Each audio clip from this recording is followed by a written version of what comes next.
Hello, everyone, and welcome back to another episode of Future Contracts. I have a very special guest with me today, Alex Herrity. Alex, it's such a pleasure to speak to you today. Nice to see you again. Yeah, it's been a while, but happy to speak. It has been a while. Alex, for everyone who's listening, can you just give us a brief intro about yourself? Oh, gosh, yeah. I'm Alex Herrity. I'm Director of Legal Solutions at Adidas. To everyone else, that means legal operations. We just call it something different because operations means something different in our business. So, but also we like to work, we're solution orientated. It's about solutions, which ultimately it is. So, yeah, I do legal solutions at Adidas. And before that, I was a lawyer at Adidas. So my background is as a lawyer kind of prior to this. So, what do you do in your day to day? What does a day in your life look like? Oh gosh, yeah. I mean, a lot of it is a mixture of horizon scanning. So obviously, it's a really exciting time to be doing this kind of stuff from the tech side of things. But we also manage kind of legal spend. So looking at our portfolio of traditional services and new services. So ALSPs, law firms. So making sure, yeah, bills are paid and budgets are hit and all that good stuff. And then the other side, I mean, my role primarily, because I kind of had the background of being a lawyer at Adidas, is sort of interfacing with the legal teams to kind of find out what their needs are. So it can be anything from, oh, I'm trying to use this tool that we have and it's not working. What do we do? And we then try and scramble to make sure they get the right support. To okay, tell me what it is that you're trying to do. Do we have something that can support you?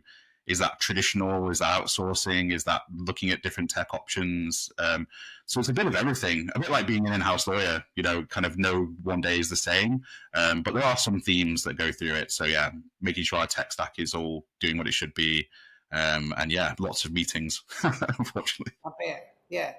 How would you describe legal ops to someone who's never heard of the term? Oh, it's a good one because I think legal ops is kind of a bit misunderstood.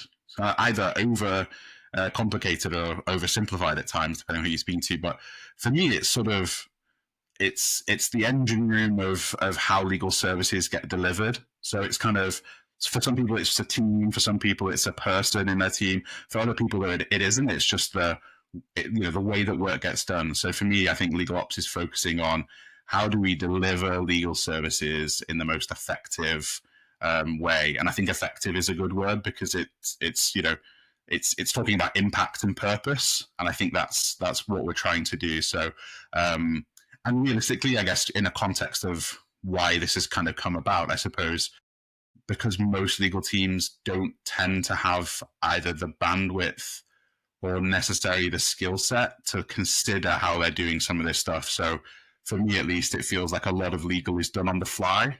It's kind of like the client's, servicing the client is the most important thing. And as long as we do that, that's fine. And usually that means lawyers working on the weekends. It means lawyers scrambling through things. It means lawyers doing what I would say is non-lawyer, non-legal work, just because it's like this mentality of throw it over the fence, lawyers will just swarm all over it and then try and give it back to you as fast as they can and then, get the solution.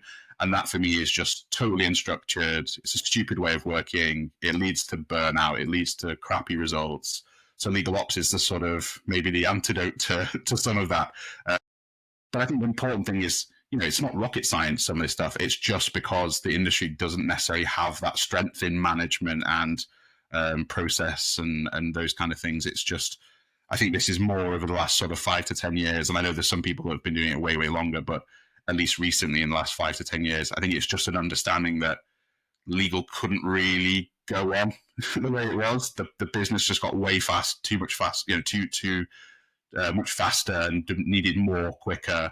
And you just can't do that anymore by saying, oh, just chuck it and legal are going to carry it on their back and work, an 18-hour day for, 6 days a week. So that's kind of a rambling. I don't know if that's a definition, but it's something.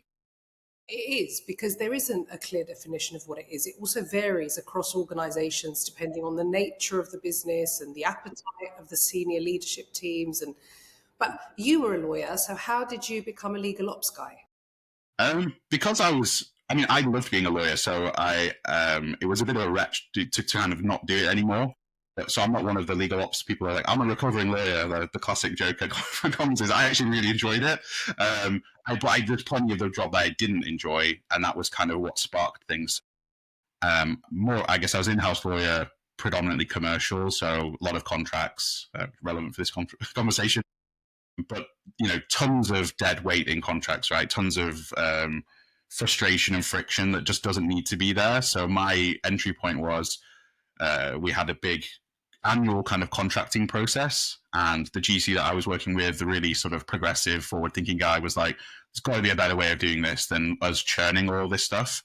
The answer probably would have been, "Okay, we need to buy some tech," but we didn't have any budget because it wasn't on the radar at that time. All budget at the back in the day was being spent on external legal fees or internal costs, and we did the templates. Finance had all of the data that needed to go into the contract in an Excel. And he was like, there must be a way we can do this. So I just spent the sort of next 6 weeks Googling, YouTubing, in forums. And basically, at the end, the result was I made this kind of contract generator by like a bit of code, and it worked. And I was like, oh, this is really cool. Like, it probably took me longer to come up with it than it did the work. But the next year it paid dividends because then it was just tweaking or whatever. So it was like, and I learned tons about the contract itself, like how we could restructure the contract to make it easier to do what I was trying to do without losing anything in the contract. But ultimately, it was my entry point into being, oh, there's ways and means of saving time, being more impactful if we start to use technology. I know people conflate technology and legal ops being the same thing. Legal ops is wider than that, but usually I think technology is sort of an entry point for a lot of people. So for me, it got me the reputation for being, oh, you're the legal tech guy because you made this thing. And I was like, oh, am I the legal tech guy? And I was like, well, I'm really interested in this topic. So yeah, that was it. And it just coalesced at the perfect time where it was like 2017, where I think more corporates were like, oh, should we have a team? Should we put like a dedicated resource against this? Another one of our GCs was like, I want to make a team. Alex, you're the legal tech guy. Do you want to join? So yeah, I decided to join, and we made up a team of misfits and people who were doing stuff around that edge cases, and we decided, okay, let's make a real team. So I think there's 5 of us now in the team. Amazing. That's I think it's a couple of like lots of things there. One of them is that just carving a niche in an area where others aren't so well versed or are maybe a bit averse to, for whatever reason, just gives you such a good career advantage, such a big way in to climb a ladder much more quickly. So that's really interesting. But you mentioned that legal ops is often conflated with tech, and I think that's definitely true. When I started out in this space in 2017, legal ops wasn't even a thing that anyone really understood. Whereas now you say legal ops and people do they get it. I mean, they might not have an exact definition because there isn't one, but also because they haven't been in that space. But back in the day, legal ops wasn't a thing, but where it was very much around managing spend. Mm-hmm. And now it's very much about managing tech. You've been in this space from the beginning. How have you witnessed that evolution? Yeah, I mean, definitely just the proliferation of vendors, I guess, is a big one. I guess back when you first started, it was like, it's Thomson Reuters, it's Walters Kluwer. Like, there's a few of the big Mac daddies that have kind of swallowed up everything, and now it's like, there's startups, there's smaller enterprises, people with like, it's weird to think of the space where now there's people who have like a very specific market section that they're just aiming for. Whereas back in the day, it was like, there's one tool for this and you need to make it work or not make it work. Whereas now it's becoming more and more mature, which is fantastic. But yeah, I mean, I have a GC. I get loads of people in my DMs, which is great because people are getting more into this stuff. And yeah, GC the other day was like, I want to hire a legal ops person. And it was like, what is it that you want to do? And they were like, just legal ops. And I was like, well, if you were writing a JD for this, it could be literally anything. Like, there's some people who, when they say legal ops, they mean they want someone to come in and manage their panel of law firms and ALSPs. I was like, and there's some people who want someone to come in and just bring in loads of tech, or you want someone to come in and they think it's about process management or whatever. And it's like, it's all of those things or none of those things or some of those things. You've got to decide. And it's probably something that will start organic. So maybe think about your primary focuses and stuff. But it was, again, really illuminating to me to be like, oh yeah, we've hit like a maturity level now where, you know, legal ops now can even involve being like a chief of staff. I'm starting to see that more in people's job roles. Yeah, like, oh, the chief of staff to the GC. So they're kind of, again, looking at the senior leadership team's operational ways of, you know, being and stuff like that. So I'm like, you know, that right hand to the GC. So it's just, yeah, maturity levels are kind of through the roof. And I think a lot of that has been driven by tech. You know, it's so in people's faces now. And it's sexier, right, than saying, oh, yeah, we saved 3% because we don't let law firms charge us with paper clips anymore. That's Yeah. important stuff because there's money to be saved and money, you know, drives a lot of this stuff, but it isn't the most sexy. So, but when you can, you know, show off some cool tools and you can show some real savings or in terms of time and effort and increase quality and impact, that's where people get excited. So, yeah, this all of the tech boom, and obviously we're in another round of boom because of AI. Yeah, it's flying at the moment. Yeah, I want to hear a lot about that in a minute.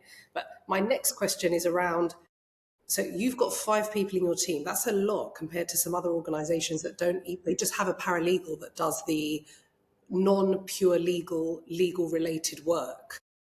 You've got a proper team. How do you scale legal ops in a global organization like Adidas?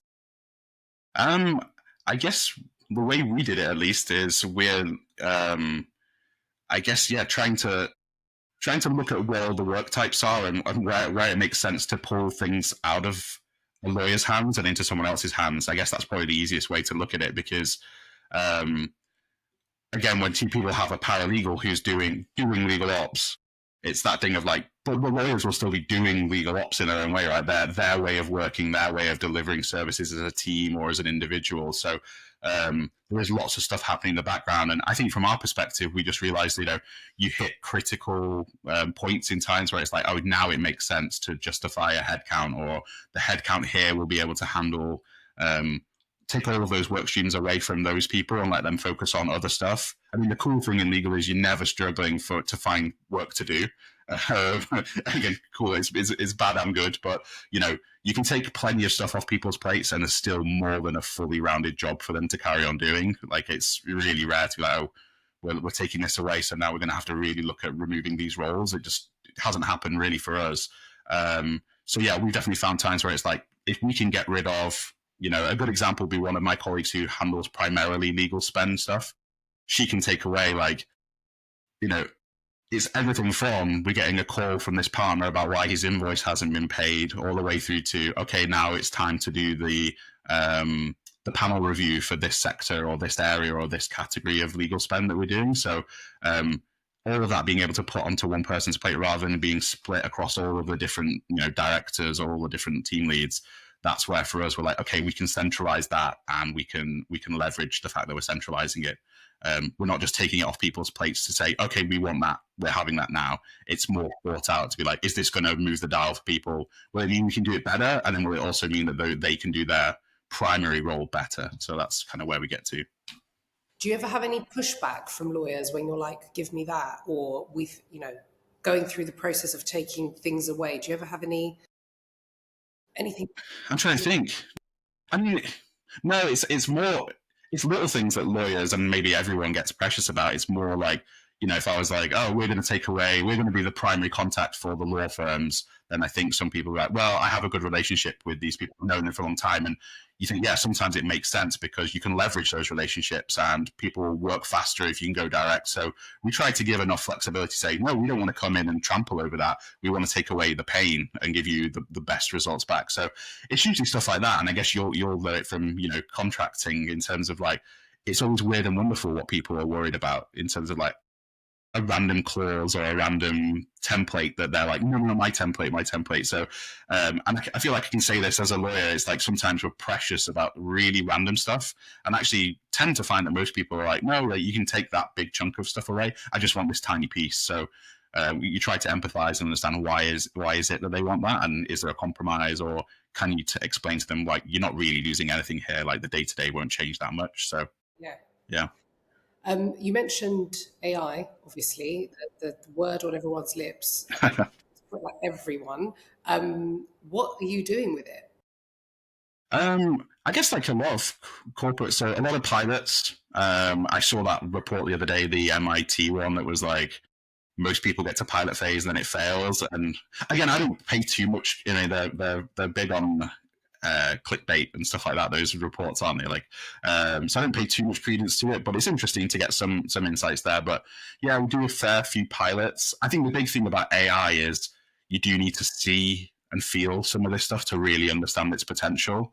I think prior to the AI boom, you had a pretty good understanding of like what the market was and like what everyone was kind of doing, and then different people did things in a slightly different way.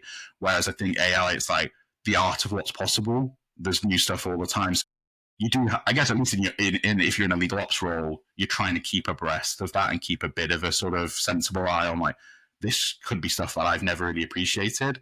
But then it does then kind of row back to being, but it's still technology and it still needs to be purposeful. There still needs to be ROI on it, and we can do demos and POCs till the end of end of the times. But realistically, we need to kind of row it back and be like, what is it that we try to do as a legal team? Where are genuine pain points? And then where, now that I've got a better understanding of what AI is capable of, like where could that be a sensible solution for some of our problems? So trying to sort of enjoy the bright lights of it all and enjoy the I mean, hype, some of it's hype, some of it's just like the art of what's possible. And it feels like hype because the infrastructure isn't really there to get it in place yet. And people are ahead of that.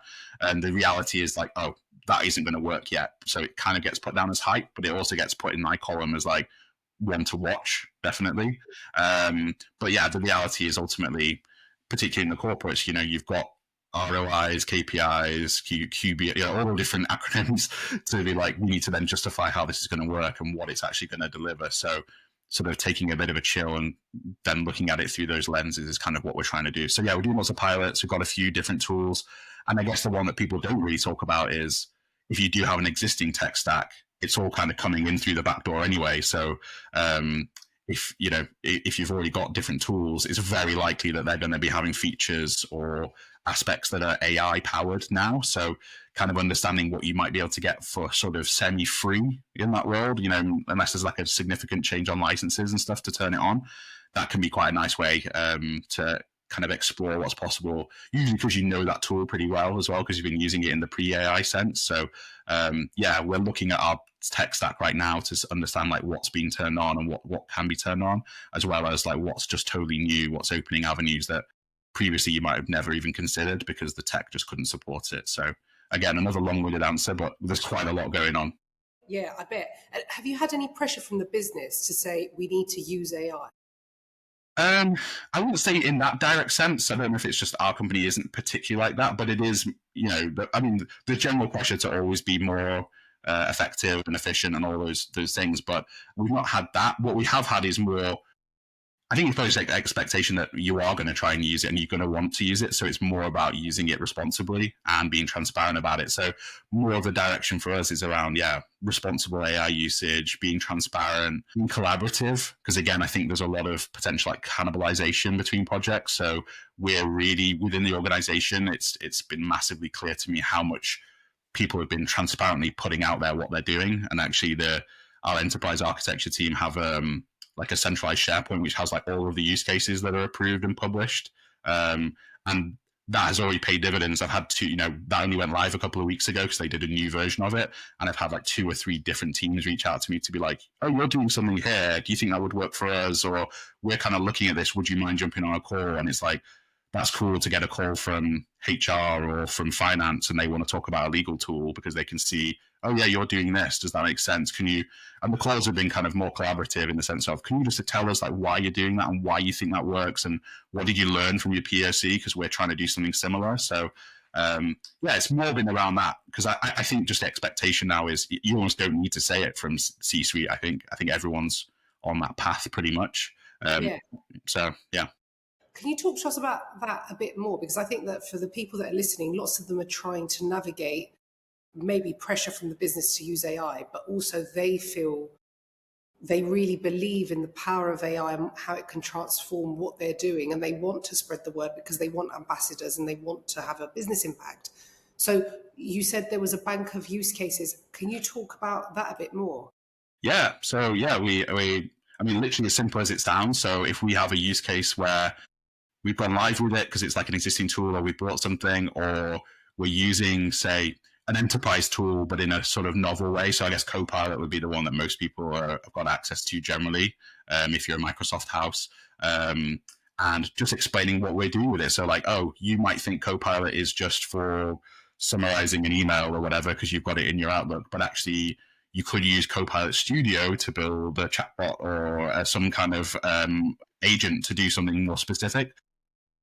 Yeah, the encouragement is there to literally publicize what that is. So we have almost split by category sort of business function. We have that, a PowerPoint that says, or a SharePoint site that has, legal, this is what we're doing. And we've got like our, whatever, we've got 10, 15 initiatives. We've got what it is, why we think it's good, how it works. It's kind of just a one pager, and the technology that it uses, and kind of like who's responsible for it if you want to reach out to speak to them. Because we usually have like a sort of legal ops owner and then like a business owner, which usually for us means a legal person. So weird in legal, when you talk about business, you normally talk about everyone else, but for us in legal ops, business can also mean the lawyers as well. So you have that to kind of, but yeah, again, it's all just underpinned in terms of transparency for inspiration to everyone, because I think everybody is looking for inspiration and ideas on this stuff, and they're also looking at ways to do things effectively and cheaply as well, because some of this stuff costs decent money. So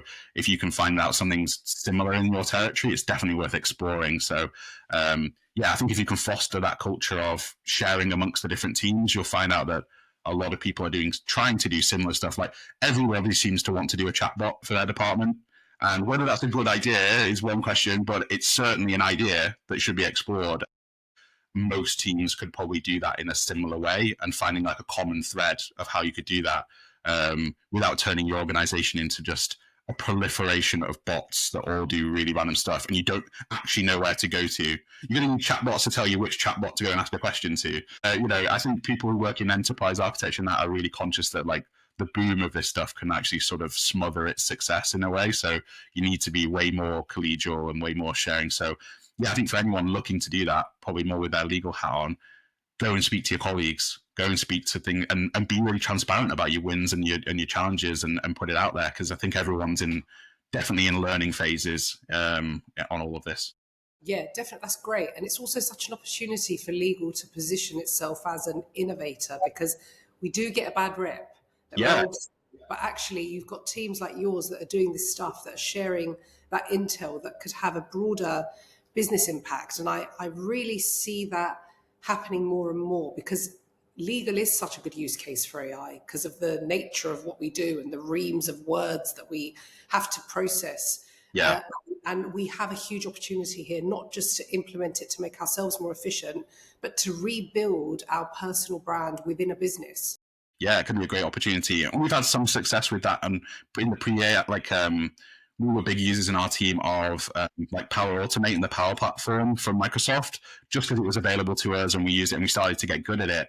And I don't think I've ever been prouder of the team where we got to a point where Microsoft, when they were giving us some feedback, but also the business, the techies who kind of control that platform, they were like, you guys have got the most use cases, or you guys are doing this at a higher level than other people in the organization. We're like, amazing, like that's really cool, like really rare for us to feel like we're there, like leading the charge. And they'd say like, oh, will you come along to this meeting and present like a legal use case of how you did something, because legal use cases tend to have like a level of sophistication, or you've had to get comfortable with it from a risk perspective. So like that can be quite inspiring for other people in other back office functions, but also where their need isn't as risky or isn't as complicated, and they can see you guys have delivered it. Maybe they didn't say it to my face, but maybe like if even the lawyers can do it, then maybe that's inspiring. But yeah, it felt great to be at the start of it, and it definitely helped get a reputation and helped us, in a big organization like ours. When you get reputation, it really helps you because it gets you to the front of other pilots. It gets you to the front of you. Like we know some of those guys on a name basis now, whereas you might not necessarily done that. So when we have an idea, it's way easier for me to ping them on Teams or whatever and say, Robert, like it's me again. Like, would you mind looking at this? And they're like, oh yeah, you've got a bit of a reputation. So they're like, of course, we'll help you. So, I totally agree with you. It's massive. It's a massive opportunity. Yeah, it is. And finally, we can be the cool kids. Yeah. Wow. We're always the cool kids, really.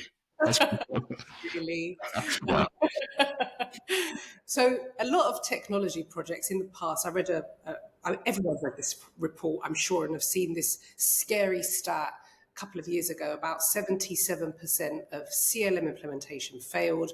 Now we've seen that 95% of AI pilots fail. Everything's failing clearly. But how do you go about implementing new technology within your organization? What do you do? yeah, we tend to be um, pretty cautious, I would say, because of stuff like that. Usually legal, your investment is like your one shot, so you can't really risk failing it. So you want to give it its best possible leg. So it's cliche and it's corny, but it's those things because it's true. So like preparation is the big one. Was it fail to prepare to fail, cliche. And then hand in hand with that, it's also kind of trying to kill assumptions before you get to where you really need to be. So we spend a lot of time now in the sort of pre-work where it's like validating, understanding, challenging what we think is actually the reality. And you just find out that like you're so far of the mark at times. Like it's just like, oh, we do it like this, don't we? And we use this. And then it's like, yeah, but not in these 5 scenarios. And you're like, oh, excuse me? Oh, right. And then you realize, okay, let's go down that rabbit hole. And you start to realize, okay, yeah, this isn't just oh, we found the right block, we've got a tech and we're just going to plug it in. It's always weird and wonderful. And you then have to like look at changing the scope maybe, or looking at being more phased in your approach and sort of moving things around to be like, okay, I think, a good example we talked about before, it's really simple. We're a global organization. So, okay, at this part of the process, it'll go off to DocuSign and get signed. And it's like, apart from in these markets where they're not allowed to use DocuSign, or in this market, DocuSign isn't used, it's Adobe Sign. And you don't know that until you reach out to those people because they're off in their world doing their own thing. You realize, okay, so now we need an Adobe integration and a DocuSign integration. Okay, that's fine. How will we decide which one's used? Okay, that's a question. And then, oh, but apart from these scenarios where it's wet ink only, you're like, okay, so those need to go off chain. And then, oh, but in China and Japan and sometimes in Korea, but not always, there's chops. So the sort of stamp of a process where like, yeah, it's got to be printed off. It has to be a chop that's kind of put onto the paper and like stamped, and that's controlled by the company secretary or whatever.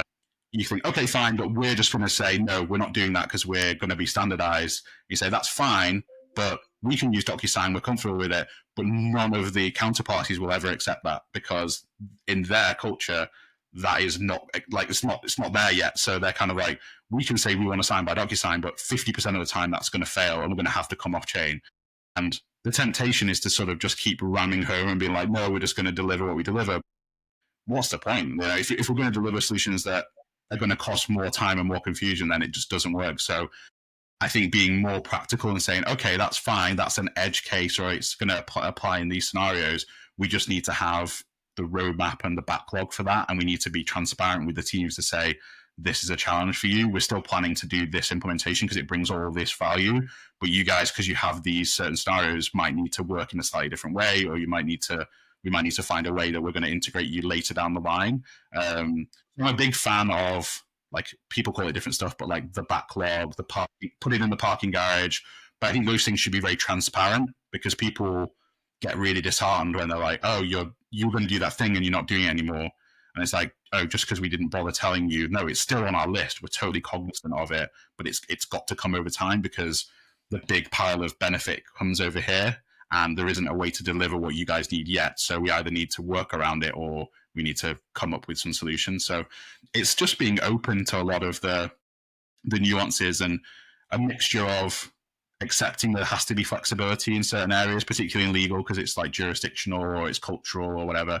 And then other times where there's roadblocks because people don't want to do something or they don't see the value of it. And it's about changing those things, changing that mindset and not accepting that classic thing of, I guess, particularly being a lawyer that's moved into this, when people go, no, you legally can't do that. And someone from my team might come back and say, oh, no, they said they're not allowed to do that in Italy.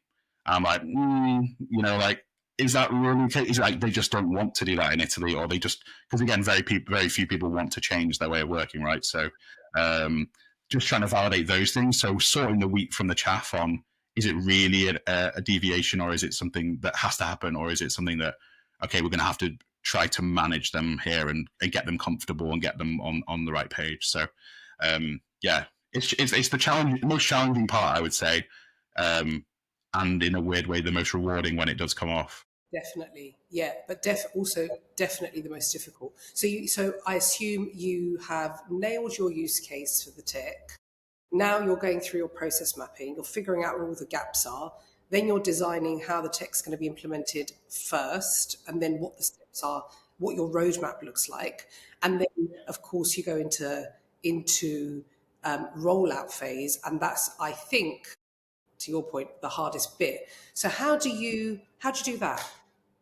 The rollout, the change management bit. It's so funny because I remember going to the Clock conference in Vegas in 2018, and I remember that was my first like big conference for legal ops, and I've been doing like the role specifically in legal ops for like maybe like 6 months or 12 months or something. I remember seeing all of the, like, so many of the breakout sessions were all about change management. I Yeah, remember being like, what a load of shit. And God, like money for broke this, like, oh yeah, change management, and being so green and being like, yeah, whatever. Because I guess I was so thirsty to be like, I want to change everything. I'm up for it. Let's change all this stuff and bring all this tech in. And just learning the hard way to be like, oh no, this is really the difficult bit. This is what you need to spend so much time thinking about and so much time evaluating. And people don't necessarily want to change for good and bad reasons. So yeah, exactly. We spend a lot of time trying to get the right people involved early. Again, another cliche, but it's totally true. So thinking about where there could be blockers and inviting them into the design phase if you can. Getting people involved in UAT who are then going to be ultimate users is another quite good one that we tend to do. But we definitely have a sort of idea of ambassadors and challengers, and we want to have a good mix of ambassadors and challengers as well as like the project team involved kind of throughout, because the ultimate goal or the ultimate sort of golden moment is if you can turn a challenger into an ambassador some way on the journey. They're just so worth their weight in gold, because they're just like, yes. everyone knows she's going to be the negative Nelly. And if the negative Nelly comes down, it's like, wait till you see this, guys. Or like, we've been working, we've nailed it, it's amazing. You're just like, oh well, yeah, you're now the ambassador, you're now the champion, and we're plain sailing on some of this stuff. So yeah, we're trying to convert in the moment those people, take them on a bit of a journey, because it is a journey. And I think, I've spoken about this before on other stuff, but around, Gen AI is all about everybody needs to be freed up to go and do the most complicated and challenging work, and that's where the value is and stuff. And there's obviously some truth to that. But you've got to remember, not everybody wants to do that. Like, there's an assumption that everybody wants to go and every day I'm sat at my desk and I'm like, like, it's a really deep problem. There's plenty of people that are happy turning up to work and just being like, I'm just filling in my things and I've been doing it like this for 5 years. So like, presenting to them like, oh, we've got this new tool, it means you're going to have to like really think every day and it's really complicated, and they'll just be like, well, actually I was kind of comfortable, like, am I going to get paid more, am I going to do like what's happening?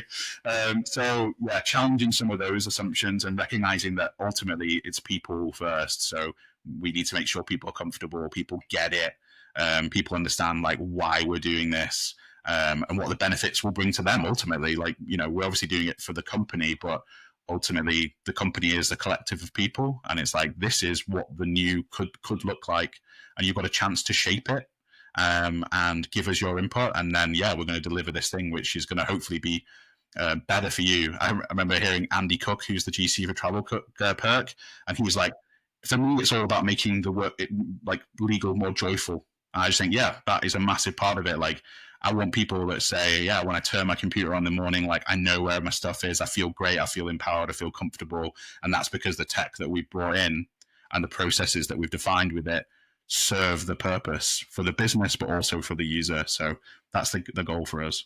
It makes such a difference. I was actually weirdly thinking about this morning. I had this job back in the day, and the tech that we used was so annoying that I literally was thinking of quitting my job, because I was just like, this is a very interesting company, but I hate this platform. Don't want to use it every day because it does my head in. And it's things like that get people frustrated. I think if that's your objective, it's quite easy to do the right thing. If your objective is to alleviate that pain, the downstream impact of that is huge. Just at a business level is huge. People are going to be more effective. They're going to be more motivated. They're going to want to take on more rather than shying away from it. So, yeah, Yeah, He's yeah, such an inspiration. yeah, top guy and really progressive and just comes up with some great ideas. And yeah, I really like him. I'm going to message him after this and ask him Yeah, to yeah, let's podcast. definitely. Um, so you've got a podcast, haven't you? I know everyone's got a podcast now. In to have a podcast. What? So tell us about it.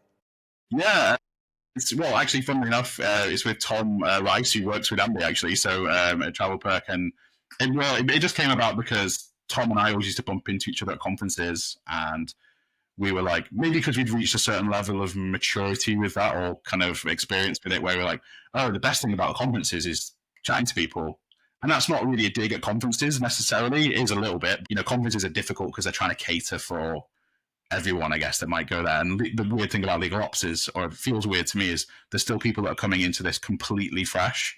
So kind of when you go to a clock or legal geek or whatever, there's people there like, so what's all this about? So you kind of need to kind of be there for them as well. But sometimes that means if you've been doing it for sort of 7, 8, 10+ years, you're a bit like, oh, the content's a bit like, I know this, or like this isn't, you're just skimming over the top. So actually, you're going there to meet people and find out what they're doing because you have your network of people as you do as well. And we were just like, yeah, we have really good conversations, and we're always talking about some cool stuff that we've seen and experienced, and we've been pretty candid with each other. And we were always recommending to each other, like, oh, you want to speak to this person, or have you seen this piece of tech? You should probably get a demo for that. So we were doing that, and we were just having a conversation. Just said, could we just publish this? It's just our chats so that we have it anyway.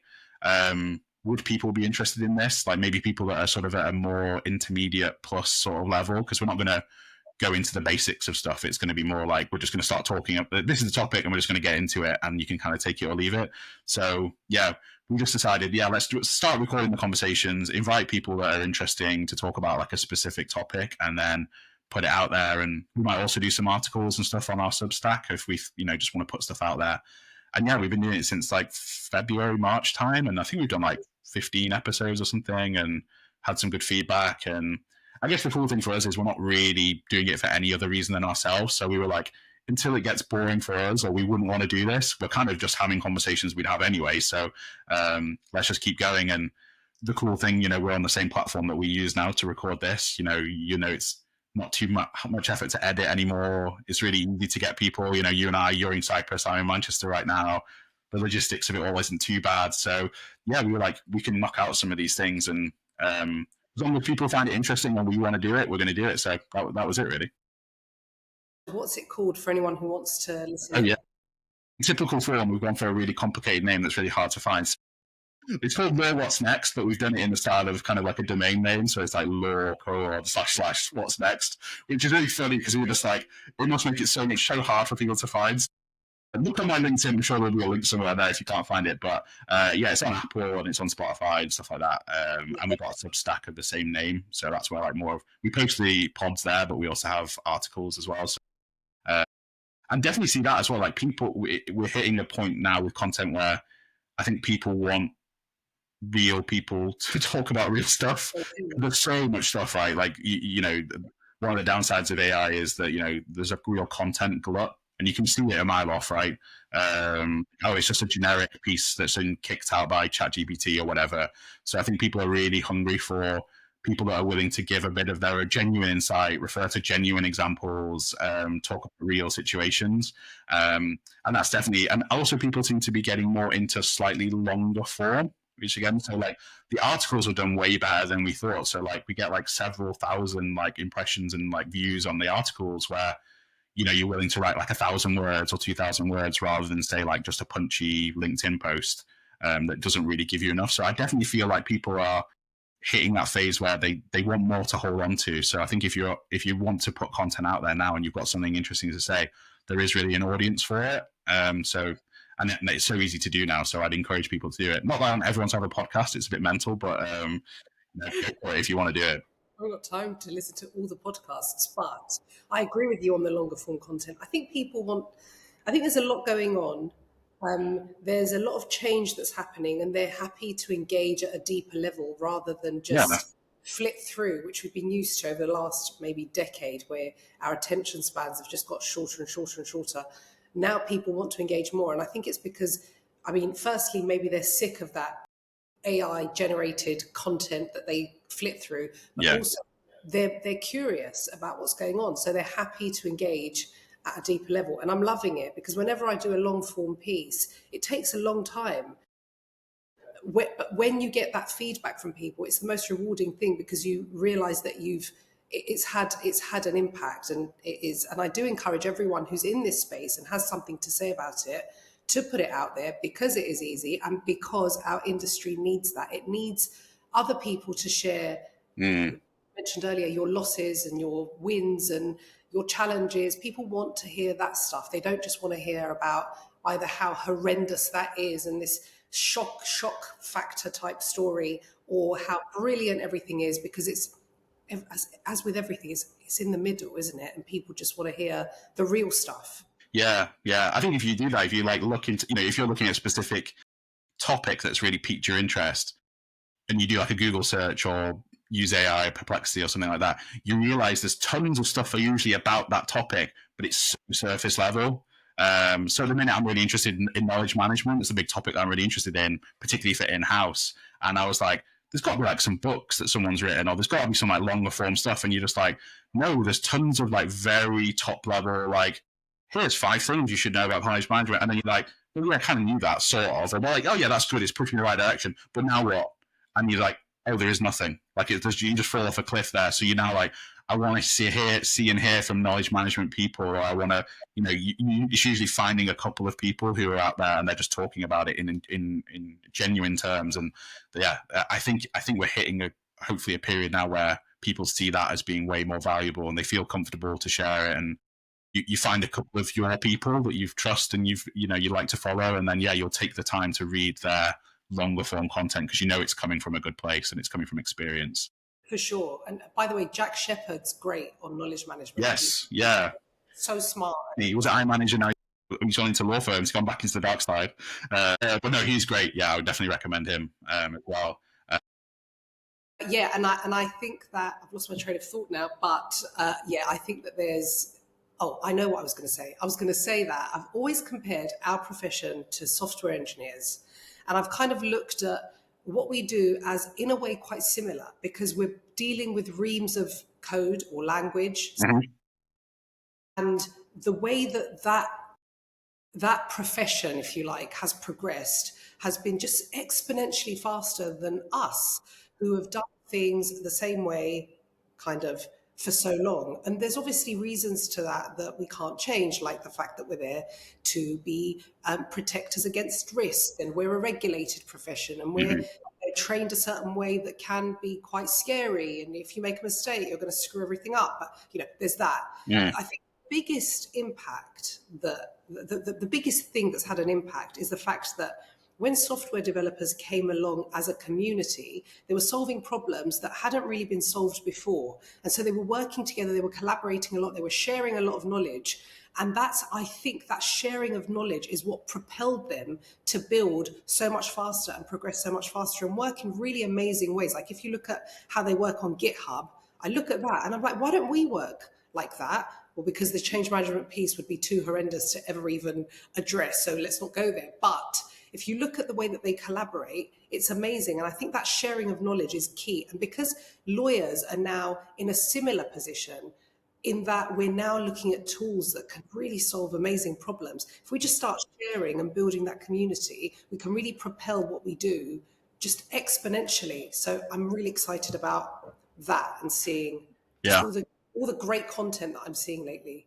Yeah, I think so. I totally agree with you. And I think the cool thing about legal ops as a community has always been that people are way open to share. It has been really friendly. Like I've spoken to people where I'm like, I can't believe you've given me half an hour of your time. And then they're like, yeah, just text me if you ever need a question or whatever. And you're like, they're in a senior role, or they're in a totally, they're just busy, like whatever role they're in. But like it's stayed like that pretty much. Like I think there's still more to be done, like you say, on the community and finding better ways to share stuff. And when you do come across like a resource, you're so buzzing that people are like, actually, I found some stuff that you've done before. I'm like, oh my God, she's put it all out there. And like, this is so cool. Like, like I can take this now and run with it and use it how I want to use it. But like, yeah, if we can get to the point where like there's way more sharing and like a GitHub or whatever, but like you say, like it wouldn't be exactly the same, but more of these shared materials. I think the appetite is there now. I think people are, yeah, and the benefits are massive. Like, you don't need to reinvent the wheel. People have struggled through this problem and they're willing to share. Like, you want to listen. So yeah, I totally agree with you. Yeah, awesome. Alex, last question. Looking ahead, what is your vision for legal ops? Where would that role stand in your ideal world? Well, I guess ideal for me, I'd be like, oh, it should be C-suite, super high level. I know like people like Jen McCowan from Clock, she's got a vision of like legal ops 3.0, and that's that it's like way more business integrated, and I guess all of the operations of the back office kind of start to become more harmonized and work together. I think a great vision, that's really interesting. I think for me, like maybe slightly more, maybe potentially realistic in the short term would be, yeah, I think that legal ops becomes more of a sort of right hand partner to the GC. I think shows that it's being sort of treated with a level of seriousness and that people can see the value. But then also does people stop saying like, "Oh, we've done legal ops." It's like you never do legal ops. It's way more than that. So it's like maybe say like we're focused on legal ops, or we try, we resource against it or whatever. But yeah, I think from my perspective, the more integrated it becomes, maybe that it even stops being called legal ops eventually. But it's like it is just legal. It's kind of it should become part of the DNA of legal rather than being in a kind of an adjacent sort of consultant or a person prodding to get the right things out of it. Hopefully, it gets to the point where it's so embedded that it becomes natural. But that's a huge journey, right? Because it's changing how people work, and some things I guess are predominantly maybe a separate role to the day-to-day lawyering. But I think, yeah, that's my vision is that eventually it gets to that it's so embedded in the management and the leadership of the overall function. I guess I'm coming from an in-house perspective, like the overall function, that it just is natural to have it. Yeah, I think that's probably the next step to make it from being a sort of, oh, it's this additional team that we've created because that's the thing now, to, yeah, of course we have a legal ops related resource, and legal ops is part and parcel of maybe the soundbite is that it's part of the decision making at the leadership level, that it's at that table and it's kind of seen equally to another, a GC that reports into the ultimate GC. Or legal ops is the GC? You don't know. Yeah, could well be. Yeah, that would be cool. I think something I've always tried to keep open is that I potentially would go back to being a lawyer. Again, it's more on that because I was thinking the reason I kind of did this is because I wanted to use all of that tech. So it's kind of weird that I bring it in and I actually use it for its primary purpose. I'm kind of usually showcasing it or helping implement it or whatever, but I don't get to do. Maybe I can go back and be a contracts lawyer when all of this stuff is really cool and it's all working, and just be like, yeah, this is great. I've now got best of both worlds. I've got my love of doing the law, and then I've got all the tools that I wanted to use. Yeah, maybe that's it. Maybe GCs who've had a legal ops background, or GCs that have worked legal ops before and then made it to the GC role, that would be a sign of some incredible changes. I think that's totally realistic. Alex, absolute pleasure to speak to you today. Thank you so much for coming. No worries. Lovely to speak to you. Nice to see you as always. And yeah, hopefully this is useful for the audience.